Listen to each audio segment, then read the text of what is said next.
Hello everyone, my name is Savannah Kepley and I am a middle school language arts teacher, and I'm here to talk to you about a common problem that I see with my students, and that is not knowing how to restate a question, or just not restating the question, just going right in and answering a question without any reference to what they were being asked.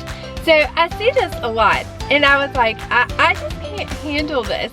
I need to do something to explicitly teach my students how to restate the question, because me just saying you need to restate the question wasn't working. So I had to come up with something, and I came up with this little activity, and it was a lot of fun and went over really well, surprisingly well, and it stuck. Is this magical activity? Well, let me tell you, it involves a girl named Maddie. It involves some unicorns, and it involves some zombies, and middle schoolers love it. So let me show you what it looks like. And it's really simple for you to do. It doesn't take a lot of work on your part. It just maybe takes about 15 to 20 minutes. And if you invest that time to explicitly teach your kids how to restate a question, then you will pay for it, or it will pay for itself in the long run, because students will know how to do it. And you can always reference back to this lesson and be like, you didn't restate the question. Do you remember what we did with Maddie and the unicorns and the zombies? And they're like, yes, I do, because this lesson creates a memory. So let me go ahead and show you what it looks like. I do have to tell you though that this lesson is part of a bigger lesson where I teach students the framework for how to respond to questions. So this is the first part of the framework, the restating the question. First thing I do is I teach my students what I expect from them with restating the question. It looks like this. We use as many words from the question as possible, and then after we use as many words from the question, we give our basic answer. And then this will be the topic sentence that directs the rest of our response. After that, I let them turn and talk, and we have a little short discussion with our table friends, our table groups, about why it is important to restate the question. It's not just me saying you must restate the question at all times. Students need to understand why we're doing that. So I've set the timer for 3 minutes. And then they talk to each other and record their responses on a whiteboard, and then we share them as a class. And hopefully they come up with the response that, you know, if we don't restate the question, then whoever's reading it will not understand what you were being asked. And then this is where Maddie and the baby unicorn comes in. I give them a random question, and the random question is, where did Maddie find the baby unicorn? And at first they look at me and they're like, what is she talking about? We didn't read any story with Maddie or a baby unicorn or anything like that. What are you talking about? And I tell them that whatever they do, whatever their basic answer is, it will be correct as long as they restate the question. So I show them the question.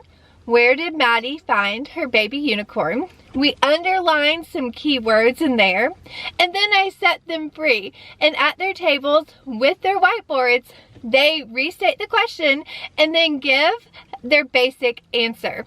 So a lot of times we get some really good creativity with this. I will have stuff like, Maddie found her baby unicorn in the field of Skittles. And I'm like, that's great. And sometimes you have people that aren't as fluffy, and they're like, Maddie found her baby unicorn in a cave or something like that.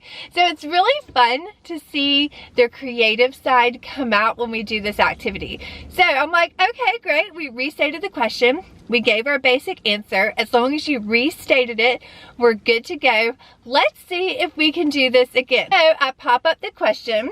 What did Maddie do with the baby unicorn after she found it? So this is a great question, because students can start to work with how to move the words around in the question when they are restating it. So they do not have to start with Maddie do with the baby unicorn, because that wouldn't make sense. And we talk about that. I'm like, what word can we start with in this sentence where it makes sense? And a lot of times if we're doing this as a class, it'll be like after. We should start with after Maddie found the baby unicorn. And you would think by the time they get to 7th grade, they should know this. And there was probably great teachers out there who taught them this. But without the repetition and explicit instruction, it's not going to stick. And so again, this is why why the little bit of time that you spend doing it will be beneficial. So we go through it again, same steps. You restate the question, and then as long as you restate the question, whatever your basic answer is, we're good to go. So you, of course, get the sweet ones like, after Maddie found the baby unicorn, she adopted it, and they became best friends. And then you get the ones where after Maddie found the baby unicorn, I pushed her off a cliff, or she pushed her off a cliff. And I'm like, all right, we're going with it, whatever you want to do. They're so funny with this. They come up with the most creative things. So I'm very excited that if you do this with your class, I would love for you to drop a comment and let us know what some of the responses were, because middle school kids, I think a lot of times they get knocked for how out there they are, but they are very creative, or how challenging they are, but they can be very creative and fun. And this is the activity where that shines. All right, so we keep going, because you're like, I hear Maddie, I hear unicorns, but I think he said something about zombies. Zombies do come in, and that's with the next question. I'm like, great. We are so good. Let's do another one. And they're thinking, how can we write more about Maddie and her baby unicorn? But let's do it, Miss Kepley. And so I pop up the next question, which is, how did Maddie save the baby unicorn from the zombie attack? And they're like, where did the zombies come from? I don't know. I'm just making this up. And as long as you're restating the question, your answer is correct.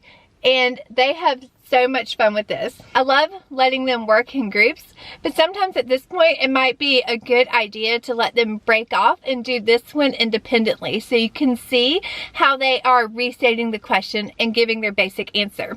If you see that students are struggling with restating the question or their basic answer, have them start to underline it. Underline the pieces that came from the question.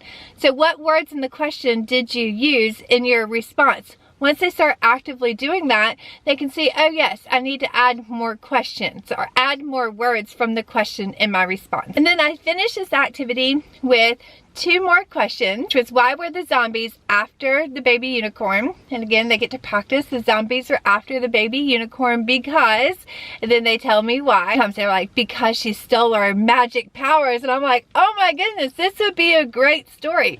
And this is a good jumping off point if you want a creative short story writing sample. This would be a good starting off point. They can use one of these starters, one of these restating starters, to get them started. I use started a lot in that sentence. Get them started on their creative writing.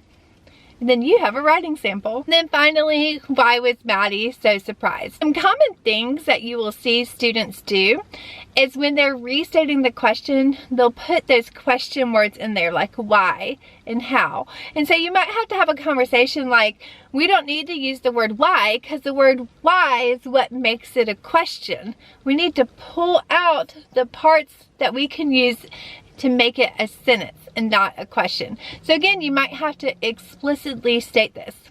Like I said, this is part of a bigger lesson, which is on RTQT, and that is the framework I use to teach my students how to respond with 4 sentences using text evidence. And if you would like that lesson, if you would like to see that video, I have linked it in the description below. I also have RTQT and these activities available for you. The link is in the description below. And if you are a middle school language arts teacher and you're looking for creative and engaging lessons like this one, I encourage you to check out ELA Unlimited.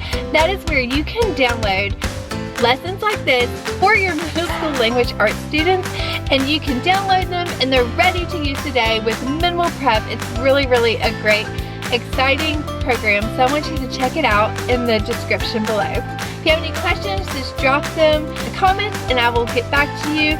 And until next time, bye!